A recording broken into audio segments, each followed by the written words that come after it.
Joe, welcome to the Lewis and Kyle Show. I'm pumped to be chatting today. Thanks so much for having me. Awesome. Why don't you tell us just a little bit about Sharp Pen so we don't misrepresent it? Yeah, my marketing agency is Sharp Pen Media. We do marketing strategy, content, and PR for ad tech companies. I was a journalist in the ad tech, martech industry. I was the editor of a martech media site called Street Fight for 5 years before I started the agency. And while I was doing that, I got pitches every day from marketers, like PR people mostly, and some content marketers. So that gave me a little bit of a window into what that industry was like. And eventually I hopped over the divide, right? So I went from editing all of the content that these agencies would write on behalf of ad tech and martech companies to writing it myself. So it was pretty intuitive. Yeah, what was the opportunity that you saw that inspired you to start an agency? The opportunity was that a lot of the content wasn't very good, which is a never ending problem in most industries, certainly in B2B. I mean, part of that is just the writing talent of the people involved, but a large part of it is just a lack of ideas. I always use the example, for years, a problem in marketing more broadly and ad tech specifically has been the impending death of the third party cookie on Chrome, which, as you know, makes tracking and therefore attribution harder. And when I was an editor, from 2018 until actually earlier this year, I got like dozens of articles that were essentially the same exact article, right? It's just like how to prepare for the death of the third party cookie. And the problem with that is it often had very little to do with the company's business, right? So just because you're an ad tech company, if your business has nothing to do with that specific issue, why comment on it?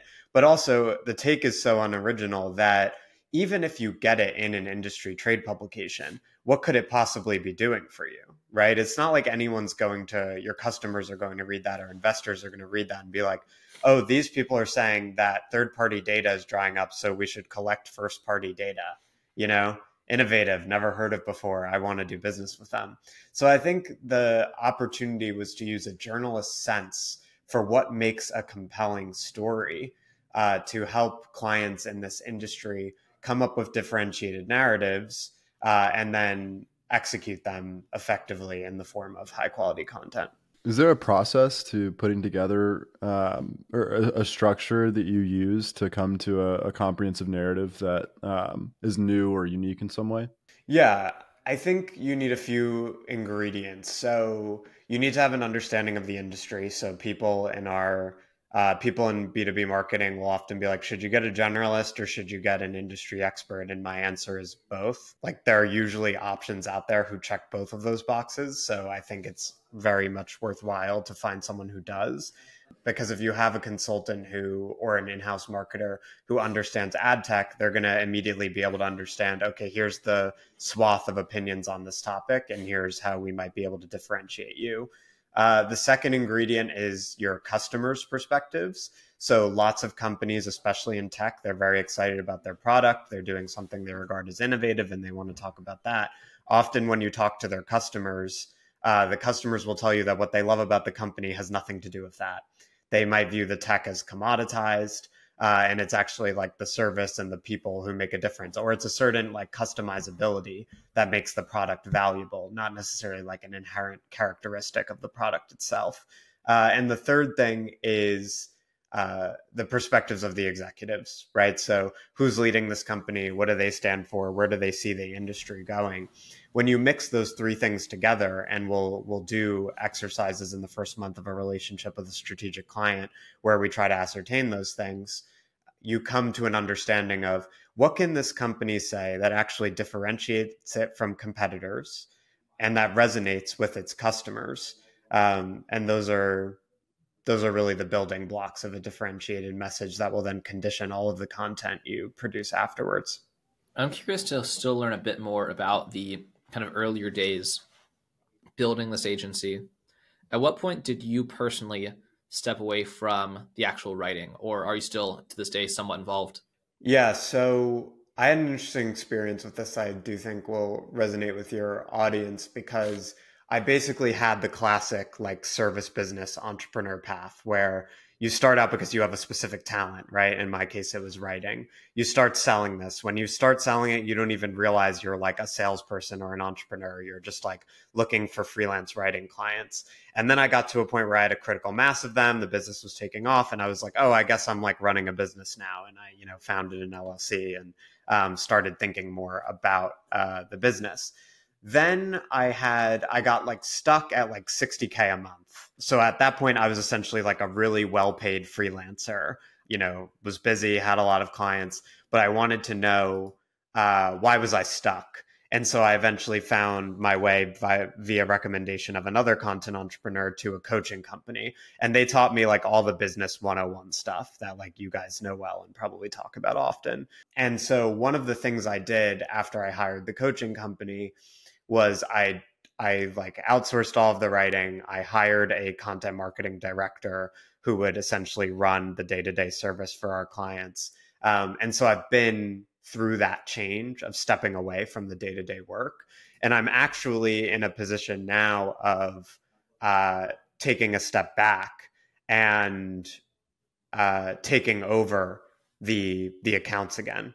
So I parted ways with my content marketing director, and now I'm like running the day-to-day business again, in addition to obviously doing marketing to keep the pipeline full. So I guess it's interesting because on the one hand, I see all of the arguments for creating a more scalable business. I get the blueprint to do that. I get that with the way I've returned to running it right now, that would be further away, right? I need to make that change again to have a more scalable business, to have like a $10 million agency or something like that. At the same time, I now have the operator's perspective of like what goes wrong often when you do that. And if you talk to anyone about, making a service business more scalable, they'll tell you like everything's going to break, right? But until you go through it, you don't necessarily know what that looks like. In my case, I would say what it looked like is you start seeing little signs. Like the first 3 months, it looks awesome because you don't have time to register any data about like the business decaying at all, right? So you're like, I handed everything off. I was like, my content marketing director's doing an excellent job. Like we're all good to go here. And then you start seeing like, oh, a client will leave, and then another client will leave, and you're like, oh, maybe this isn't going perfectly. Like, where are the cracks? But it actually took me like about 6 months, which in the grand scheme of business isn't that long, but it took me quite a while to really register that, the quality of the service had diminished a bit, and that it had diminished enough that it wasn't sustainable and that I needed to take the reins again. And so now I'm back at a fork where it's like, obviously I could go hire for that role again. But in the time being, I'm actually not going to do that. I'm going to try to max out the model where I'm owning and sort of running the business and making all the decisions, which I think for me is probably like somewhere around 100K a month or so, with like, 15 to 20K a month in expenses.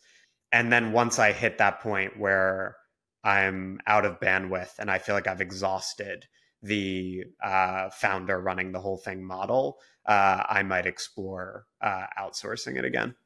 It's a fascinating path. And I like what you said. It's kind of like every service business owner says this is going to happen.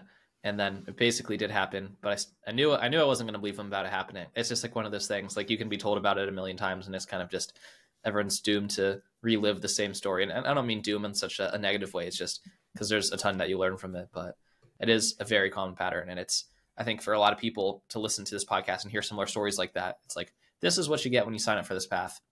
And if you want it, you should know what's coming with it. Yeah, there's kind of no way to do it but to go through it, right? So at some point, unless you maintain the sort of consultant with helpers, as I sometimes call it, model forever, if you want to try the scalable model, everyone's going to tell you that things are going to break. And the truth is you're just not going to know how or exactly what that looks like until you do it. So then you do it. And you have to get to a point where you decide, once you see things breaking as they inevitably will, do I want to keep the person whom I hired to run the day-to-day business? And if not, do you want to hire someone else? Like, is that the variable that's really the problem? Or do you want to just say, maybe I want to go back to the consultant with helpers model for a while, and really get that cranking? And then once that is sort of on autopilot and functioning super well, I figure out how to scale it again. But I think it speaks to something anyone with a few years of operational business experience, even in small businesses, knows, which is like when you first get enlightened about all of the business 101 stuff, it's very exciting. And you're like, oh, I'm going to make this scalable business and we're going to go to $100 million and we're going to do all these things. And it's like, you know, when you start making those changes, you realize how complex it is and where the pitfalls lie. Is there something that you do differently as the operator running the everyday business that today that you learned during the time where you had somebody else running the business? Yeah, great question. So one thing I've learned about service businesses, which may sound obvious to some people, but I think some people have a blind spot there, and I would include myself among them, is that service and people really matter. People, or to put it another way, people really matter in service businesses. I like to think I'm like a very logical thinker. So my perspective is like, oh, well, if the quality of the work is the same, what does it matter? Like if they're seeing the founder or not, right? It matters a lot because service businesses are ultimately about people, and the goal is not to say, like, I have a content agency, so I'm going to create really good content and that's what we're doing. And then the customers will be happy and they'll stay. The goal is to figure out with each customer in a service business, what makes them tick? Like, what do they most value? Because for some of them, it may not actually be the thing that you're ostensibly selling, whether that's like ad performance or SEO or content or whatever. Like, it might be that you're the founder, you sold the business, they think you're really smart and interesting, and they want to talk about their business with you. And the content is sort of just part of that, but you are an essential element of it. So what I learned from going through this process of hiring someone to run the day-to-day business is, if and when I do that again in the future, I can't fall into the trap of thinking, well, as long as the content is as good, it doesn't matter whether I'm as involved or not, because that's not what some of the customers are there for, or it's a small part of what they're there for. And you can't hope to keep your clients in a service business if you can't ascertain that and deliver it. What were some of the trade-offs between, because I think you've kind of made a decision. It seems like you serve a smaller number of clients in a very high-end, high-touch way versus, making one blog post a month for like 2,000 businesses. What were the trade-offs and why did you make that decision? It is true that we tend to have like 10 to 12 customers at a given time. And we essentially have two personas of customers. One is purely tactical, where they're just saying, they might have an elaborate marketing bureaucracy, so they have strategy covered, and they're just like, Joe, we need really high quality ad tech content, and we can't find people, whether in-house or like freelancers, to do it, so we're coming to you as an agency owner with a lot of experience in this space. The other is strategic, where they might not have a marketing leader, and I have a collaborator who's been a CMO multiple times in ad tech, and he and I will come in and we'll perform that sort of strategic exercise we talked about, develop differentiated narrative, develop a whole marketing plan, and then implement it. So while I prefer the sort of high volume tactical clients or strategic clients, which either way, we're talking about like 8 to 10K a month or more, I will take on tactical clients occasionally if they're very straightforward and it's like, hey, for 4K a month, we want you to do 2 articles. And I think the challenge with that in a service business, especially a founder run service business, is really context switching. Like, that's the limit, is that, like, hypothetically, I could have 25 4K a month clients, and on paper, it's like, all right, well, you're doing all of them efficiently. You should have time to service all of them. But it's just the number of emails and the number of times your brain is switching tasks and topics that gets exhausting. So that's like the challenge. On the other hand, I think very often, going back to that business 101 stuff, like the wisdom that all of the books preach, that like early stage entrepreneurs sometimes fall into. I think like the common advice is, oh, well, like go up market, right? Do high ticket. Bigger clients are no more of a pain in the ass than smaller clients. Actually, smaller clients are often more of a pain in the ass. So why wouldn't you just have 10K a month clients and have your, 100K MRR business? I think there's some truth to that. That's why it's common wisdom, but it's not always true. Like, I know a guy who has a business where the average client, it's also a content business, and the average client is like 3K a month or so. And he's been able to scale it to 2 to 3 million in a couple years, and it works great. And I think that part of the reason, I think his business does a great job, of course, but I think part of the reason he's been able to scale is that, frankly, if a large company is paying you 36K a year to do content, the expectations are just not that high, right? It's like, that's a very small, especially if you're working with large companies, that's a very small item in their budget. So I'm just saying that while I see the wisdom in the 10K a month client model, I don't think it's the only model for service businesses. And I think founders should be open to smaller clients if they think they can service them efficiently, because there is that benefit of lower expectations and often lower churn. That's a really complete answer. Thank you. I have a question around, to me, it seems like a really hard product to sell. Like if I was to go out, and obviously I don't have a PhD in literature and am not a writer by trade, but going to a company and saying, hey, I'm going to produce articles for you that are like this kind of brand voice, or position you in the industry as an expert, it doesn't really have a hook to sell with. It's not going to save me time. It's not going to make me money. How did you get over that in the beginning? And this question could just be originating from my own lack of understanding of this content, of the content market in general. Yeah, I would contradict that on a couple points. So often for our clients, it actually saving time will be the number one reason they hire us, because especially if it's a tactical client, what happens is, like, so you have this ad tech company and there's a, director of marketing, SVP of comms, whatever it is. And they are either writing the executive bylines or whatever content we're producing themselves, or they are rewriting it because they're hiring freelancers who don't understand the space, and then they're just redoing everything the person does. So for that type of customer, time savings are very evident, and that is a big part of why they'll come to us, obviously, in addition to getting a quality product. The other thing, so you're touching on something that's true when you say it won't make you money, but I would reframe it a bit. So with ad tech, with high consideration B2B tech businesses, as most ad tech businesses are, where, you have a six-figure enterprise deal or whatever, it's really like marketing and sales is a combination of credibility and relationships. So like, these companies aren't succeeding via cold email. They're not succeeding via legion of SDRs. They're not succeeding via LinkedIn ads, mostly.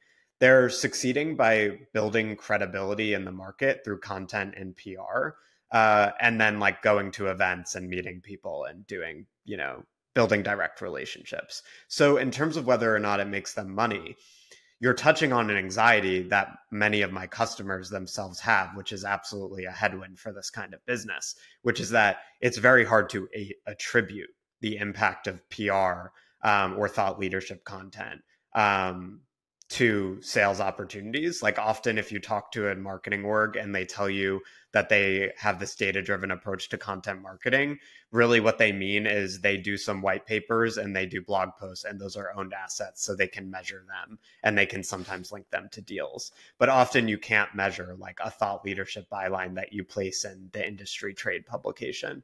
So that part is true. But I think the clients who actually sign on for this kind of thing have that understanding that they need to build credibility and awareness, and that's part of how their sales cycle works. And this is part of the way that you do that. 100%. Yeah, I think we had on Wes KO really early in this podcast. Shout out Wes, and she kind of highlighted the difference between performance marketing and brand marketing, and kind of illuminated that spectrum to me for the very first time. You go back and watch the podcast and watch my face, be like, that's really interesting. And I think that that's what you're hitting on.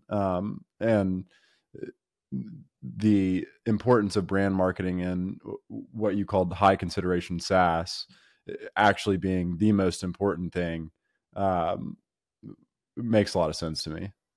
So thanks for the, again, complete answer. And this, that leads me to my next question, which is, you had a really long education. You got your PhD, undergrad, comparative literature.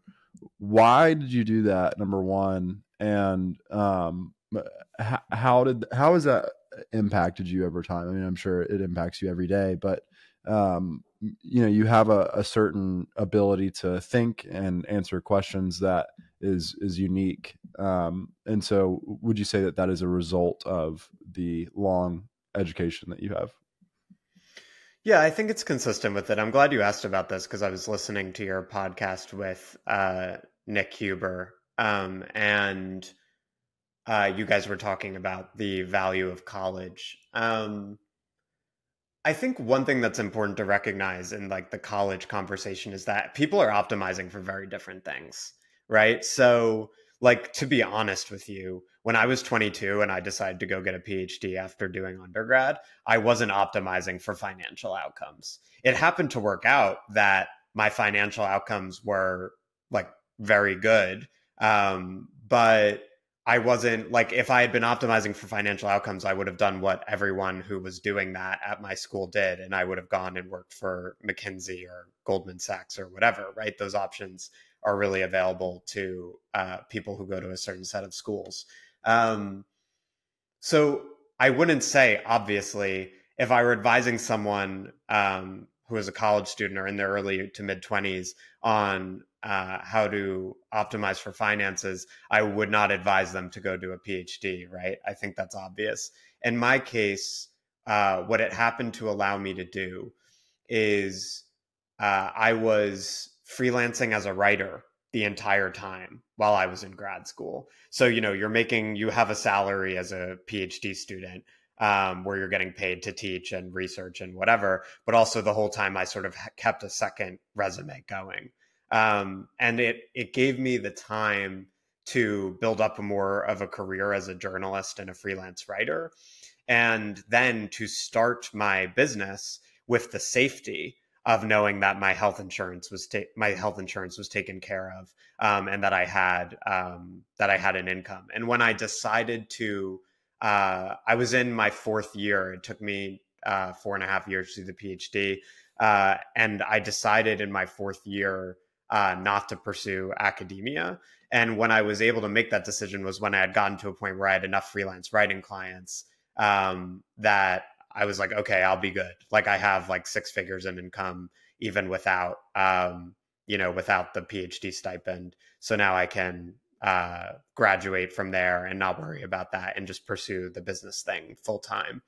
So I don't know if there are guidelines in there that are generalizable. Like, it's not like I'm obviously not saying everyone go do a PhD, but I guess what I would say is that often it is a sort of safer route that gives you the time to explore entrepreneurship and then pursue it with a little more security, as opposed to if you just graduate college and are like, I'm gonna start a business right away with no other income. Like, I always advise people who have a day job and are like, should I quit this and start a company? That's a very common thing you'll get asked. And I'm like, I mean, build a company while you have the day job. Like, build your company at night. And when you get to, $10K a month or whatever, then quit your day job. I think that's awesome. That's a very, very cool story. And I am curious to hear your opinion on kind of the viability of, and this is kind of like a broad outlook, right? Like, how has freelance, a lot of people here, right? I don't know how much older you are than us, but a lot of people like hear a guest and, and think, okay, well, that worked when they were in college, but now I'm this age, there's ChatGPT, he's already has this business established, there's this, and this going on. Like, what's your outlook on freelance writing as a side income, but also as like kind of the landscape of content marketing? Is there just too much, or everyone's still doing it badly? So if you still do it well, like, how do you advise like a beginner in terms of, yeah, it's a great market, or actually it's getting feisty out there? Yeah, I think it's like a lot of things. You have to be really good and you have to hustle, right? So like generative AI is going to take away a lot of content jobs.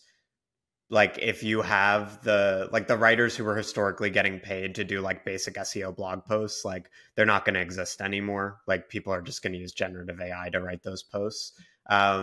So what I would advise people to do if they want a career in freelance writing is develop a niche. Like my business is possible because I got an internship writing for a martech media site after my sophomore year of college, and I stuck with it for 8 years. And towards the latter half of those 8 years, I started freelancing and marketing and then created this verticalized marketing business. It's going to be a lot because of ChatGPT. It's going to be a lot harder to make it as a freelance writer if you can't make the case that A, you are the premium option, and B, you have some kind of specific subject matter expertise that makes you better for the ad tech company that needs help than the dozens of other freelance writers who are DMing their director of marketing on LinkedIn. What is your vision for this company? Kind of maybe like 2 to 3 years out. I think you're in a bit of a transitionary period right now in the immediate future, but where do you see things going? Yeah, what I'm really focused on right now, as I said when I was talking about the journey of the business, is to max out the consultant with helpers model. Like I think, as I said, my business has been at like 100, 110K a month before. My goal is to be there, but to be there with like 10 to 12 clients I really love, where I'm like, these are, excellent clients. I love working with them. We're making an impact. And to sort of get to the point where scarcity is genuine. I think that's a huge asset in business, right? Like you can always try to foster the illusion of scarcity. Tons of businesses do that. But to get to the point where it's like, I'm genuinely maxed out on bandwidth with these 10 to 12 ideal clients. So I'm only taking clients at a significantly higher price point, or I just put prospective clients on a wait list. I'd like to get to that point. And then I'm sure what will happen if I do get to that point is I will fairly quickly get bored and figure out how to break it again. So that might mean, extending that model where it's like, okay, can we get to 150K a month while still being super lean? Or it might mean going back to the scalable model, right? And saying, okay, well, the first time I did this, it didn't work in X, Y, and Z ways. How can I do it now with the benefit of hindsight? Is there, I have two things that I want to ask you. One is completely unrelated, and I'll just go with that one. If you could give every person between 20 and 25 something to read, doesn't have to be about business, ideally not about business, what would you have them read? I'm genuinely stumped by that question. I will say that two business books that had a big impact on me in sort of opposite directions. One is 10x is easier than 2x.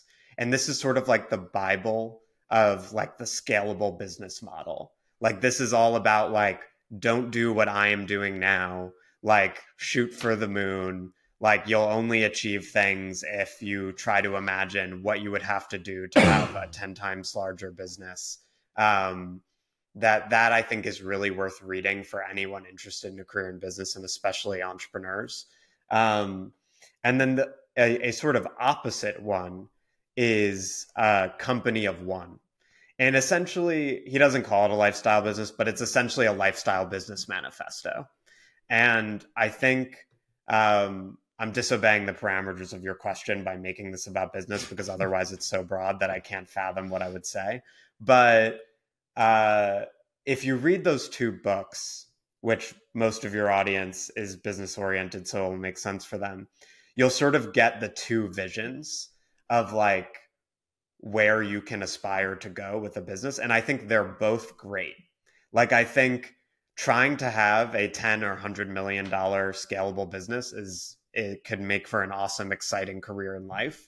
I also think having like, 100K a month business where, again, you're extremely selective and you only work with clients you love, and you completely control your time, and you're making like $1 million a year in profit, is also the foundation for a great career in life.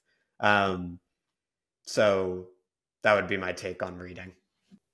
It's like expose yourself to extremely opposite sets of ideas and see what makes sense, and also what's in common. What's like, okay, no matter what way you want to go, don't screw this up. If both of the books are like, this right here is essential, you're like, all right, it's probably essential. Mm-hmm.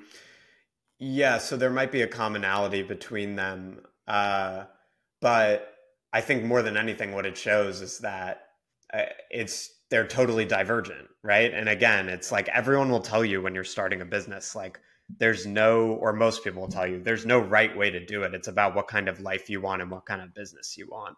And I think these two books both do an excellent job at extolling the virtues of, on the one hand, a scalable or like venture type business, and on the other hand, a lifestyle business. So I think that's a great primer for people on the directions they could go. A question I like to ask people who really do seem disciplined about this is what we do and this is who we do it for is, let's say there's 3 Joe Zappas now, you've obtained 2 more. What are you going to go have them work on? Whether it's a different niche that really needs content marketing, or just a completely different, or like you're hearing, well, your customers also want this, right? They're just like, man, if only we had more cybersecurity experts, and you'd have the other Joe Zappa go learn how to do cybersecurity. What would you be unleashing the clones on? Yeah, it's a great question. I would probably dedicate one full time to just growing an online audience. I know that you guys are bought in on this. You're doing it right now as we speak. And I think that is in, building the personal brand, having an audience on Twitter, LinkedIn, newsletter, whatever it is an asset you can take with you forever and keep growing. And that'll have a compounding effect on your finances and your career. So I definitely do some of that. Most of our clients come from LinkedIn and Twitter. And because I work in such a tight knit industry, like I just started working on Twitter, but like LinkedIn too, I have like 4,000 or 5,000 followers. You don't need a ton in a niche B2B sector for your online following to have a big impact on your business and be a source of leads. So one, I would do that. The other, honestly, yeah, I would probably do what you said, which is if I were just optimizing for financial outcomes, I would probably replicate the adtech playbook in another industry. And there are some tangential ones that I could imagine playing in, like fintech or whatever, or health tech. I think that's the direction I would go if I were looking for the fastest path to success. By playbook, you mean your playbook for your agency model, like the type of content services you deliver in a different vertical. Yeah, you need these businesses in every sector, right? So they all have their own versions of them. But I will say, like, there's a lot of B2B SaaS content shops out there, and there are not as many, we only do fintech or we only do ad tech type shops. And I think being specific to an industry gives you a lot of authority. I think we'll be in our bonus section here, just a few kind of rapid fire before we wrap it up. I don't think a mistake is the right word. It sounds like this was a big learning experience, hiring the content marketing person, and kind of, again, important step of the journey in terms of the things that you learned and ways you're able to shape up the company. I'm sure there's other useful things you're doing with that time, right? There's pros that came with the cons.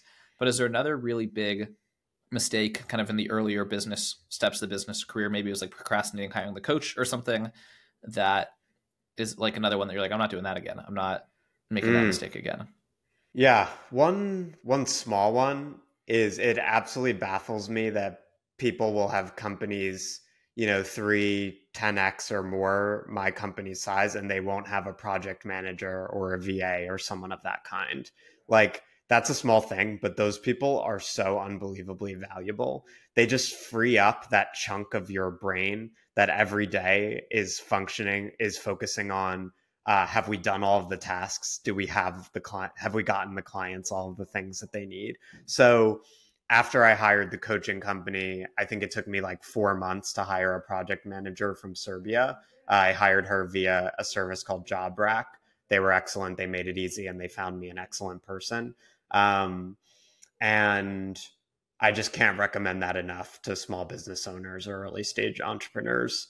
So that would be one thing. The other thing, I guess I would say, I talked about the people bit. If you have a service business, I think online we often like to talk about how easy business is, because it is amazing to a lot of us. We're like, oh, I'm a writer and I make, X per year, and I never thought that was possible, and I did it in 2 years. Here's how, right? Like, that makes for really good online content to make it sound easy and therefore repeatable, which makes you worth listening to. But I think if you achieve any level of success in business, like if you get to, 50K MRR, 100K or whatever it is, you're doing something really right. And whatever you're doing right is actually probably fairly hard, because if it weren't hard, everyone would do it. Like, assure yourself that if you're at that stage, like, loads of people have tried and failed to get there. So in my case, like, I would say, we talked about the importance of people. I would also add, like, the quality of the product. Like, trying to outsource it gave me a better understanding of how hard it is, right? Like, to me, it obviously feels relatively easy because I'm the owner and like I scaled the business the first time. But like, the type of content we do, like, it's not SEO blog posts for the most part. Like, it is like ghostwriting for a CEO or something. And so it has to be really high level. It has to understand the business. It has to capture their expertise. And in my case, I learned how difficult that is not to take it for granted, and therefore to delegate it with great caution. And I would say the same probably applies to most other businesses, that when you start delegating, make sure you don't lose the magic. I think that's a great point, and something I think about all the time. I'm like, in regards to valuing your own service, it's like, okay, go try to get your thing done from someone else. And you're like, why is everyone so expensive? It's like, maybe you could also be that expensive, because that's just the price for that thing, because it's hard. Yeah, exactly. That's part of it too, right? It's like, why does it cost, 1,500 or 2K an article? It's like, well, it's because it's hard. And the people who are paying that have tried for a lot less, and they were really frustrated. So, can't take that for granted. Kyle, any final question from your end? Is there any role models that you have, or people that you look up to that have kind of been helpful along the way for you to reach out to or look to? And what have you learned from those people? Yeah, there are. I guess what I would say is, whenever you're trying to start a business or you're freelancing and you're aspiring to ultimately start to turn your freelance business into an actual business, go find people who have done it and who are a few steps ahead of you, and just ask them. Just be respectful and say, hey, I'm like just starting this kind of business. I would genuinely love to ask you about your experience, because those people are invaluable, and often they're very willing to have a 30-minute conversation with you for free. And that's actually a huge part of how I got started in the beginning. Was I was a journalist and I would just email marketers whom I had some connection to. And I would say, hey, I'd love to talk to you about what you're doing and have done. And that's not only did they teach me a lot of valuable stuff, but a lot of them also gave me some of my first clients or writing projects. So would highly recommend that. I love that. Yeah. Reach out to the people who could help you. And it's not even expecting them to. It just ends up logically making sense that like they happen to know. Like I get people all the time who come to me for small stuff that like is not in scope for what we do. And we're not very far along. You know what I mean? But like every tier of the game, there's people coming to them who are disqualified for their service that they're like, if only some beginner would happen to end up in my DMs who wants to do the same thing. It's like actually a fact. So cool. Right. Joe, you're active, like you said, on Twitter. I liked that meme you posted about the data-driven company. That was like, yeah, we're data-driven. And then it was like, what do you pay attention to? And it was like, well, we track revenue. It's like, okay, well, that was a good one. So great memes on Joe's Twitter, and your LinkedIn content's also quite good. So where can people connect with those things and also learn about the business as a whole?